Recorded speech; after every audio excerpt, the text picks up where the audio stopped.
या ठिकाणी सिद्ध बेटामध्ये राहत असताना त्यांना ह्या लोकांची कोणत्याच प्रकारची तमा नाही. कारण काय आहे, जनाने मान दिला किंवा अपमान केला, हे मान अपमान गोळे अवघे गुंडोने ठेवावे. या ठिकाणी मानापमानयो तुल्य, या ठिकाणी मान आणि अपमान समान मानले पाहिजे. स्वप्नात मान झाला म्हणजे आपल्याला काय बरं वाटतं का जागा झाल्यावर, आणि अपमान झाला म्हणजे काय दुःख होतं का? त्याप्रमाणे हे चालूच राहणार आहे. हा सगळा मायेचा बाजार आहे आणि माया मिथ्या आहे, स्वप्न तुल्य आहे.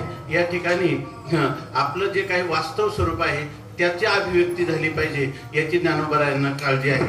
मध्येच ज्ञानोबरायांनी एक आपल्या जीवनचरित्रातली झळक दाखवली, लीला दाखवली की त्यांना पण राग आला, ताटी लावून घेतली. पण मुक्ताबाईंनी सावध केलं, विश्वरागे झाले वन्नी संती सुखे व्हावे पाणी.